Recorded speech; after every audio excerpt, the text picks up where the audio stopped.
আসসালামু আলাইকুম। আজকে আমার বেগুনের প্রজেক্টে যাব কাজ করতে। তো ঘর থেকে বের হয়ে দেখি প্রচণ্ড পরিমাণের রোদ। তো তারপরেও ভাবলাম যে আজকে কাজ করতে হবে, কারণ খুব একটা সময় পাই না। তো শাবলটা নিয়ে চলে যাচ্ছি আমার প্রজেক্টে, কারণ বেগুন গাছ তুলে ফেলতে হবে। তুলে ওইগুলা শুকা দিয়ে তারপরে বাড়িতে আনতে হবে। তো সেই কারণেই আজকে আমার প্রজেক্টে যাচ্ছি। তো আমি প্রতিনিয়ত আপনাদের মাঝে আমার প্রজেক্ট সম্পর্কে অনেক ধরনের ভিডিও দিয়ে থাকি। তো আশা করি আমার ভিডিওগুলো দেখে অবশ্যই আমার ইউটিউব চ্যানেল সাবস্ক্রাইব করবেন। তো যারা যারা কৃষিভিত্তিক ভিডিও পেতে চান তারা অবশ্যই লাইক কমেন্ট রাখবেন। তো আমি এখন পর্যন্ত আমার প্রজেক্টে যাই নাই, তো অবশ্যই কিছুক্ষণ পরে আমার প্রজেক্টে চলে যাব। অবশ্যই আমার প্রজেক্ট সম্পর্কে আপনাদেরকে অনেক কিছুই বলবো। তো আশা করি আপনারা সবাই আমার ভিডিও দেখবেন, অবশ্যই আমার পাশে থাকবেন। আমি কৃষিভিত্তিক নিয়ে কাজ করি এবং নতুন নতুন ভিডিও দিয়ে থাকি আপনাদের মাঝে। তো দেখেন, প্রত্যেক ক্ষেতেই কিন্তু পাট চাষ করা হচ্ছে। আমি আসলে পাট চাষ করতে চাইছিলাম, কিন্তু আসলে চাষ করতে পারি নাই, কারণ আমার প্রজেক্টে বেগুন ছিল।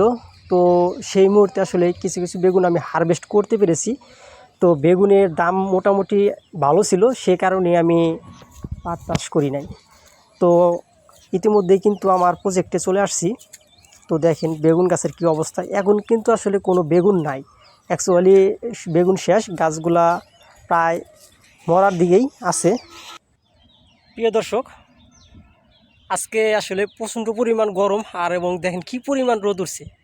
তারপরে চলে আসলাম, কারণ যে আমার প্রজেক্টে যে বেগুন গাছ ছিল, এই গাছগুলো আসলে পরিষ্কার না করলে আমার সামনে ধান রোপণ করবো, সেক্ষেত্রে পিছিয়ে যাব অনেক।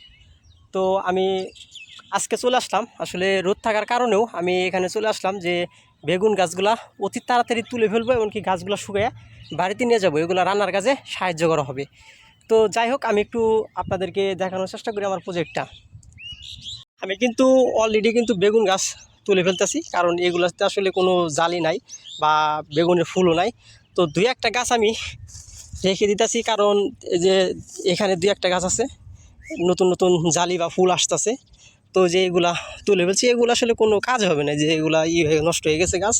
এই যে সবগুলো যে এখানে দুই একটা গাছ, এই যে দুই একটা গাছ রেখে দিচ্ছি, দেখেন যে কি সুন্দর ফুল আসতেছে। ঠিক আছে, এই যে দেখেন নতুন ফুল আসতেছে। তো এরকম আসলে কিছু গাছ আমি এখানে রেখে দেবো। দেখেন কি সুন্দর আসলে গাছ হয়েছে। আসলে আমার যে অ্যাগ্রো ফার্ম যেটা আমি কাজ শুরু করতেছি, আসলে এটা অতি তাড়াতাড়ি করা হবে, কারণ আমার সবজি প্রজেক্ট থেকে কিন্তু আমি প্রচণ্ড পরিমাণ ঘাস তুলতে পারবো এই আমার ফার্মের জন্য। তো এগুলো আসলে মোটামুটি সবগুলো তুলে ফেলবো, কারণ এখান থেকে মনে হয় না আর বেগুন সংগ্রহ করা যাবে। কিন্তু কিছু কিছু জালি আছে, এই যে যেমন কিছু কিছু জালি আছে, এগুলো আসলে কোনো যত্ন নাই, কোনো সার নাই, কিছু নাই, এগুলো ভালো হবে না। সেক্ষেত্রে আমি মোটামুটি আজকে যেটি গাছ তুলতে পারি এগুলা তুলে ফেলবো। গাছগুলা মরা ধরলে এগুলা বাড়িতে নিয়ে নিয়ে যাব। তো ইনশাল্লাহ যারা আমার ভিডিও দেখেন আর কৃষি প্রজেক্ট পছন্দ করেন তাদের জন্যই বলছি, তারা অবশ্যই কিন্তু শেয়ার দিবেন আর লাইক কমেন্ট অবশ্যই করবেন, সবাইকে দেখার সুযোগ করে দেবেন। তো অল্প কিছু গাছ তুলতে পেরেছি, দেখেন কি অবস্থা, গাইমে একদম শেষ হয়ে গেছে। আসলে কৃষি কাজ করতে চাইলে অবশ্যই পরিশ্রম আর সবচেয়ে বেশি যে রোদ, এটা মানতেই হবে, কারণ কৃষি কাজ করতে গেলে রোদ লাগবেই। তো এটা আসলে ভয় পেলে চলবে না, কাজ করতে হবে। তো দেখেন আসলে মূলত কি পরিমাণ, দেখেন কি পরিমাণ গাইমা গেছি।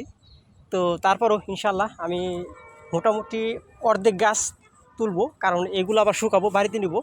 তো আবার কিছুদিন যাবত আবার কিছু গাছ আছে যে ওইগুলো তুলে ফেলবো।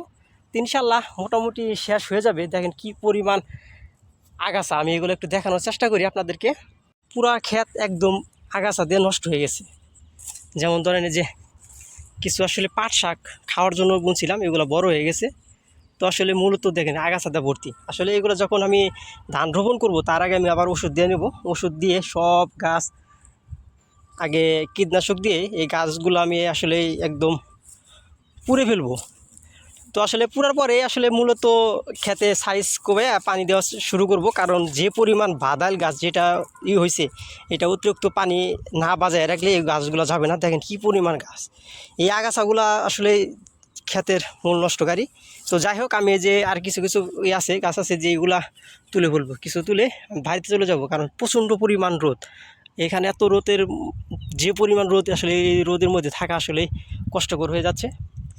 তো যাই হোক, দেখেন আমি আসলে চড়ার মূলত এখন আসলে কোনো মানুষজন খুবই নাই। পাশে যে দেখেন গরু করতেছে, একদম ফাঁকা। আর কিছুদিন যাবৎ পরেই, 1 থেকে 1.5 মাস পরেই এখানে শুধু সবুজ আর সবুজ, চারদিকে সুন্দর দেখা যাবে, কারণ জ্বালাগাড়া শুরু হবে। তো শেষ মুহূর্ত আমার কাছ থেকে অনেক ভিডিও পাবেন আশা করি। আর আমার প্রজেক্ট আছেই, আমার প্রজেক্ট থেকেও আশা করি অনেক ভিডিও পাবেন। তো যাই হোক, ধন্যবাদ সবাইকে, সবাই ভালো থাকবেন।